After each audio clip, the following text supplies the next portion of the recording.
और इंसान की जिंदगी में कभी सुख है तो कभी दुख है। वैसे लगता तो ऐसा है कि सुख के तो जरा से छींटे पड़ जाते हैं और हम लोग दुख को बिल्कुल ही भूल जाते हैं।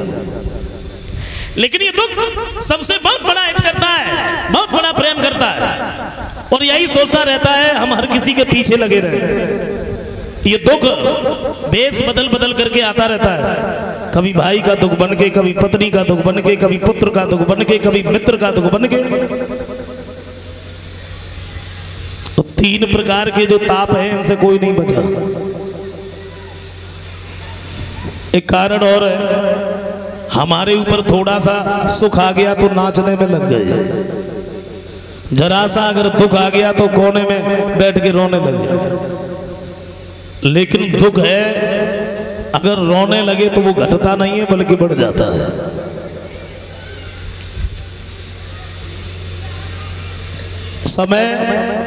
समय एक जैसा नहीं रहता है और समय जो निकल गया वो निकल गया, दोबारा लौट के भी नहीं आता है। समय को जिसने समझ लिया समझ लो वो कुछ बन गया, और समय को जिसने यूं ही जाने दिया वो कभी कुछ नहीं कर पाया।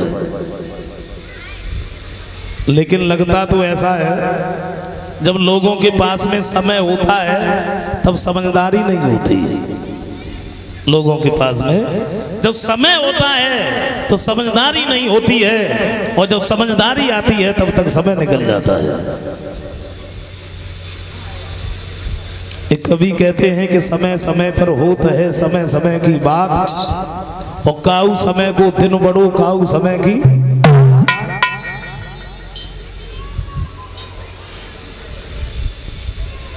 देखो समय के अनुसार ही चलना चाहिए, और समय के अनुसार अगर नहीं चले तो फिर तो गड़बड़ हो जाती है। मैं बताऊं, एक सेठ जी थे और सेठ जी ने अपने गुरुजी के पास में फोन किया, बोले गुरुजी आ जाइए, बहुत सारे दिन हुए आपके दर्शन नहीं हुए, बड़ी लालसा लगी, आप आ जाइए। अच्छा गुरुजी आ गए, लेकिन आए कैसे? बार बार फोन किया क्योंकि जून का महीना था, गुरुजी थे हिमालय पर। बोले उधर तो बड़ी गर्मियां पड़ रही, इधर मैं हिमालय में हूँ, बड़ा अच्छा है, बड़ा आनंद आ रहा। सेठ जी ने कहा गुरुजी आप आ जाइए, कोई तकलीफ नहीं होने देंगे। गुरुजी आ गए और सेठ जी ने 2-4 नौकर लगा दिए, बोले गुरुजी को कोई तकलीफ नहीं होनी चाहिए, हिमालय से आए। बड़ी सेवा की। शाम को गुरुजी भोजन करने के बाद में कमरे में लेटने के लिए गए तो सेठ जी ने रोक लिया, बोले ठहरो गुरुजी। क्यों? बोले नौकरों से कहा खड़े खड़े क्या देख रहे हैं? खड़े खड़े क्या देख रहे हो? दिखता नहीं है गुरुजी कमरे में लेटने के लिए जा रहे हैं।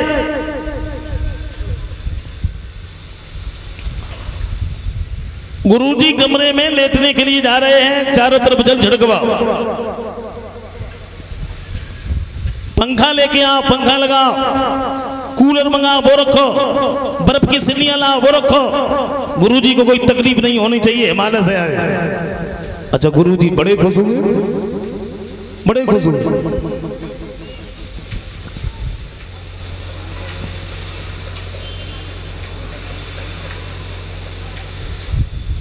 बड़े प्रसन्न हुए, 2-4 दिन रुके, चले गए। अच्छा उन्हीं सेठ जी का एक मुनीम था, मुनीम।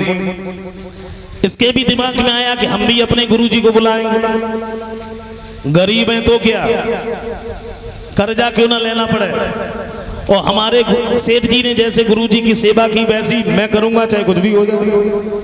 तो इसने भी अपने गुरुजी को बुला लिया, लेकिन ये समय भूल गया, समय भूल गया। अच्छा सेठ जी ने गुरुजी को बुलाया जून के महीने में, गर्मियों में, और इसने गुरुजी को बुला लिया जनवरी में, सर्दियों में, समय भूल गया। 2-4 नौकर लगा दिए, गुरुजी आ गए। शाम को भोजन करने के बाद में जैसे गुरुजी कमरे में लेटने के लिए गए, मुनीम ने रोक लिया, बोले गुरुजी ठहरिए। गुरुजी बोले क्या हुआ? अरे बोले सेवा वैसी करेंगे जैसे हमारे सेठ जी ने की थी, गरीब है तो क्या हुआ। नौकरों से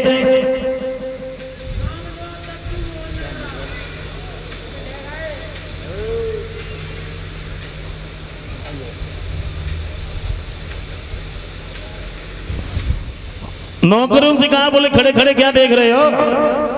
देखता नहीं है गुरुजी कमरे में लेटने के लिए जा रहे हैं, कमरे में जा झड़कवा।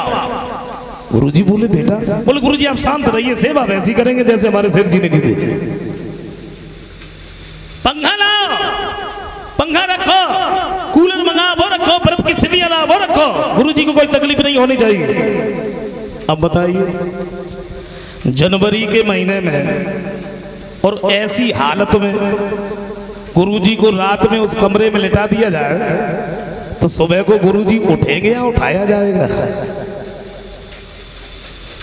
तो मेरे कहने का मतलब सिर्फ एक है कि समय का ध्यान रखना चाहिए, समय के अनुसार ही चलना चाहिए।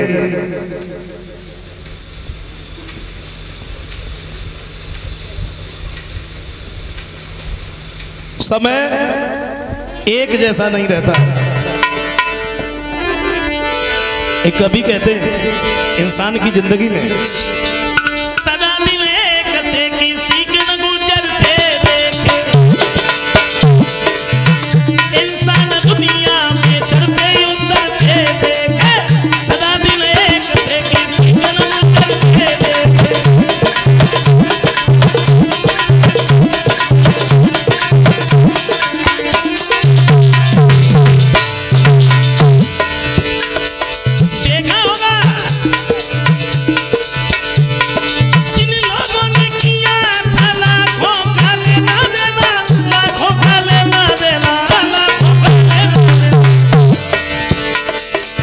जिन्हें यही नहीं मालूम था कि हमारे खजाने में कितनी दौलत है, बैंक में बैलेंस, गाड़ियां, बंगले, नौकर, और तब थोड़ा अभिमान था। जब ये सब था तब बड़ा अभिमान था। ये सोचते थे कि मैं कुछ हूं, और माफ करें, देखो अगर 2-3 चीजें व्यक्ति के पास में हो जाए, ज्ञान नहीं है, बुद्धि नहीं है, तो फिर अभिमान हो जाता है, हो जाता है अभिमान। विद्वानों का कहना है पहले अगर नाम ना हो फिर समाज में थोड़ा नाम हो जाए। लोग अगर सम्मान करने लगे, पहले पैसा पास में ना हो फिर पैसा इकट्ठा हो जाए, तो फिर अभिमान हो जाता है, फिर ये सोचते हैं कि मैं कुछ हूं। लेकिन मेरे दिमाग में एक बात आई, चाहे कोई पहलवान सही, चाहे कोई ज्ञानवान सही, चाहे धनवान सही, और अगर किसी के जुबान पर एक शब्द आ गया मैं कुछ हूं, समझ लो वो कुछ है ही नहीं, उसके माने कुछ नहीं। चारों तरफ की बातें छोड़ो, हम लोग यहाँ पांडाल में बैठे हैं, यहीं की बात कर लो। सच बताना, हम और आप सब बैठे हैं, अगर हम लोग यहाँ बैठ करके ये कहें कि मैं कुछ हूं, तो हम हैं क्या? भागवत में वर्णन आता है, जरा गौर से सुनना। भागवत में वर्णन आता है कि भगवान के एक रोमे में करोड़ों ब्रह्मांड यूं ही लुढ़कते रहते, केवल एक रोमे में। तो पहली बात तो हम अपने ब्रह्मांड का पता नहीं लगा पाएंगे कि हमारा ब्रह्मांड है कौन सा। अगर हमने अपने ब्रह्मांड का पता लगा लिया तो हमारे ब्रह्मांड में 14 लोक हैं, 14, और 14 लोकों में मुख्य 3 लोक हैं।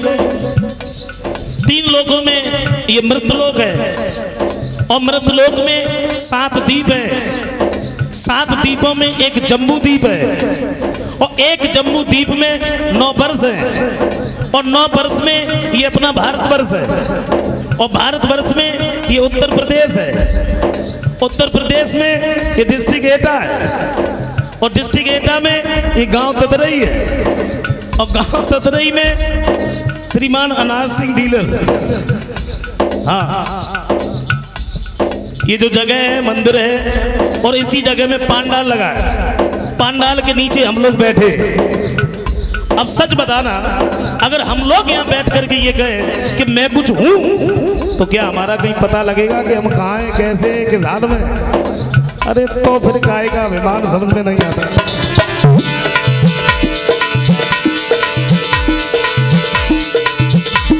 जिन लोगों ने किया था लाखों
महाराज हरिश्चंद्र काशी की गलियां साफ करके आए हैं। और एक बात सोचिए, आज हमें